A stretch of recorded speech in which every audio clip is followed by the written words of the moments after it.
So taking multiple exams can be stressful. I mean, if you're in your GCSE year, you can be taking how many? 10, 11, 12? I mean, if you're in A-levels, university, you can be taking less exams, but it can be a little bit more intense. Multiple exams in general just kind of stress us out because you don't know where to begin. I mean, if you've got so many and some subjects are stronger, some subjects are weaker, what's the best strategy of going about it? So in this video, I'm going to talk you through 5 steps of trying to start to prepare for taking multiple exams. Now, just a side question, I want to know how many exams you're taking, because as I said, if you're in the UK where I am now, you could be taking 10 to 11 at GCSE, but if you're in India, you can be taking as many as 20, maybe even 30, and I kind of want to know in the comment section below, how many exams are you taking right now? The 5 steps I'm going to give you, they are kind of meaty, so if you want to pause the video, get a cup of tea, then you're more than welcome, but let's just get into my first step. So prioritizing is really important. You need to know what exams to put first. And I know at first glance you might be thinking, well, how about the exam that comes up first? You know, the exam that's first in line to be sat. I mean, that line of thinking isn't bad, but I like to get a little bit more technical. I mean, for instance, some exams, some subjects are going to be stronger than others. Some subjects have a little bit more importance to them. So for example, I mean, I did a psychology A-level and I was going on to do a psychology degree. So it made sense for me to focus very strongly on that psychology A-level because it'd be a little bit embarrassing if it became like my weakest subject, or maybe if I didn't pass that subject.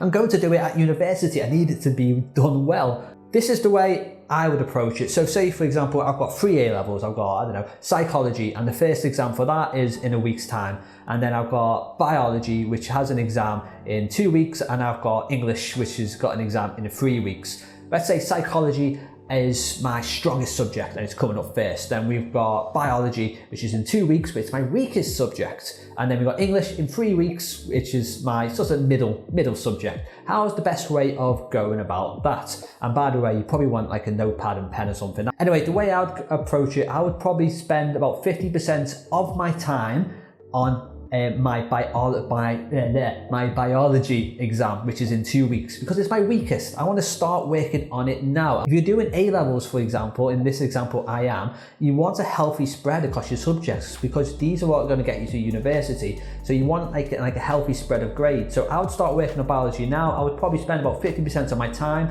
I'd probably spend about 30% of my time on psychology, which is my first exam coming up, which is due in a week.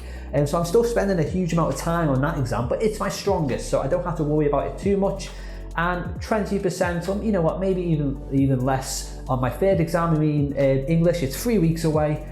So let's just make sure I'm working on it now. And this is just until my psychology exam is over. After that is done, my biology will be coming up next, which is my weakest subject. So I'll probably be spending about 70% of my time on biology, 30% of my time on English, which is going to be 2 weeks away. That's how I'd go about it. I apologize if what I've just said has just completely melted your face. I mean, feel free just to go back to the beginning and just play that part of the video again, or just comment below if you want any help.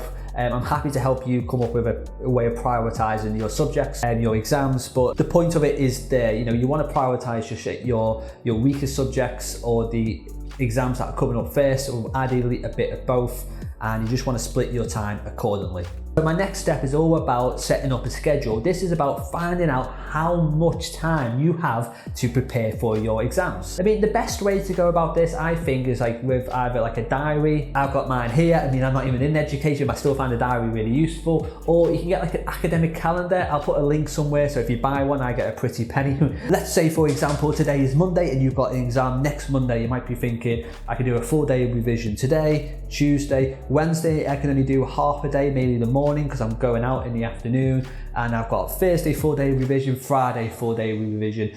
Assuming that you do 8 hours revision a day, 8 times 4, 8, 16, 30, 32 hours, then half a day, 36 hours of revision you can do in this week before your exam on Monday. That's how many hours you've got a revision booked in. I mean, you have got the weekend, but you might be wanting to have a break on the weekend, up to you. But in this example, you've got 36 hours, and you know from your prioritization, you want to spend about 50, what did we say on the first exam? 30% on that first exam I'm doing, psychology, because it's my strongest.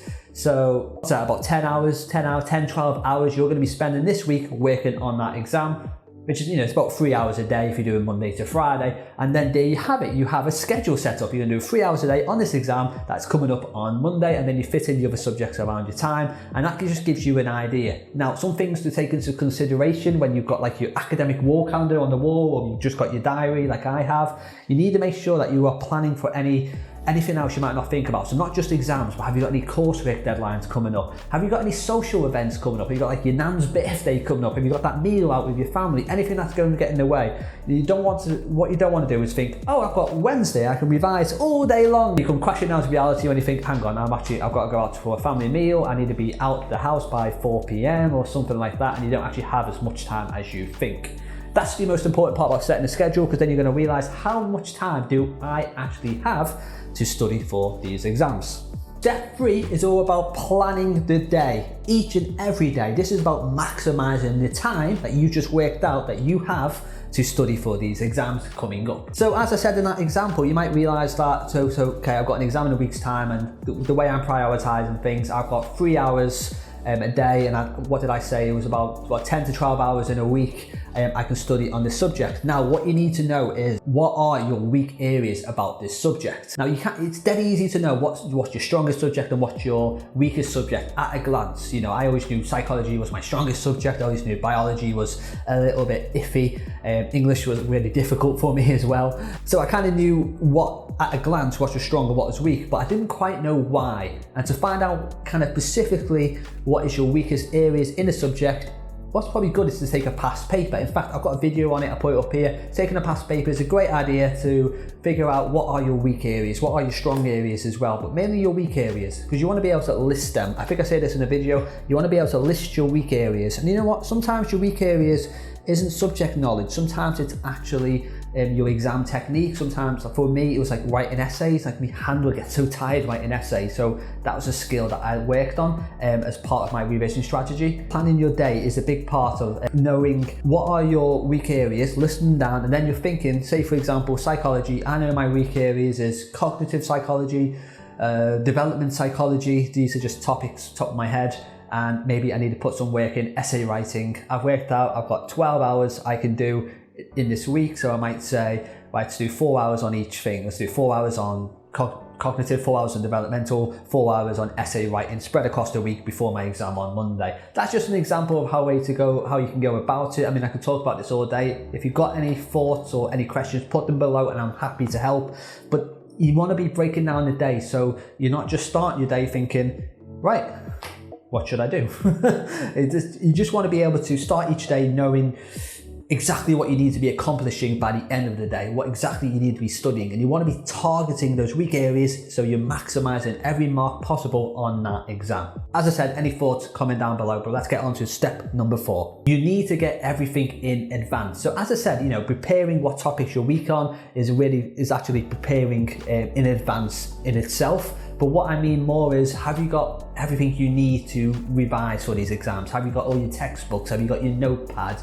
Have you got a study playlist? You got to have music. Have you got your suite? Have you got a study space? Have you got a desk, a space, a dedicated area to study? I've done another video on that somewhere here. Have you got your mind maps? Have you got your flashcards? Again, I've done videos on this. You want to make sure you have this, because say for example, you might be on a weekend and you might be thinking, Monday morning, I'm going to start revising for my exams. I'm just going to enjoy the weekend, but Monday, I'm going to get started. If that's the case, on Monday morning, I want you to get started. I don't want you sitting there thinking, right, oh, I haven't got my textbook, I haven't got my notepad, I haven't got pens, I haven't got a space, because then you're going to lose that day to just preparing for revising, and it doesn't really count.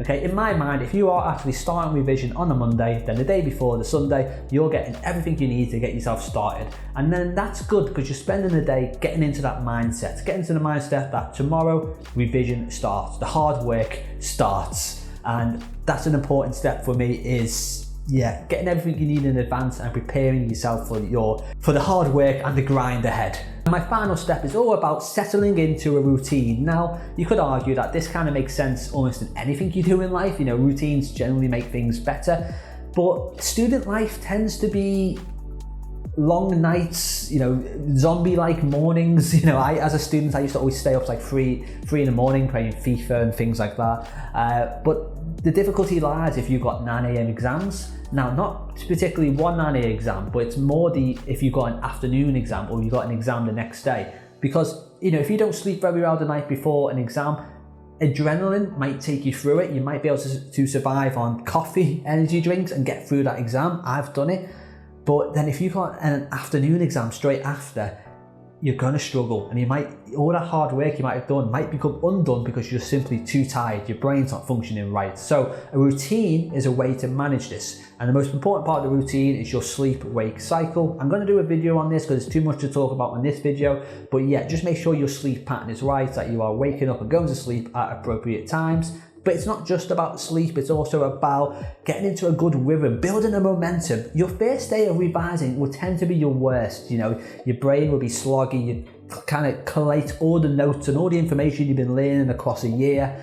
And yeah, you're just kind of slow. But when you're going at it day after day, you'll get sharper, you get faster, you get more focused. When I was doing essay writing, when I first did it, I was thinking, I'm going to fail. I just saw the essay question and I'm like, my brain's so slow, it's like I don't know what to write. But after my 10th, 15th practice one of writing an essay, I was sharp as anything. I was like, I see the question, I know what I need to do, I know what I need to write. That's because I was going at it every day, and my brain and my body, my mind, everything was just getting optimized for revision, for studying, for taking exams. I was preparing myself for the big day. And that's what a routine helps you do. It helps optimize you to be at your best academic self, so to speak. So there are my 5 steps preparing for an exam. As I said, let me know in the comments below how many exams you're taking this semester. It's quite interesting to see how many exams people are taking these days. If you have enjoyed this video, just please leave a like, it does help. I like comments, and comment below if you need any help with your sort of strategy or prioritizing, or how should you spend every day of your revision coming up to these exams. I love writing comments. I love responding to your comments, and I love helping you guys out as much as possible. Other than that, thank you for watching this video. Check out the others that I've got posted over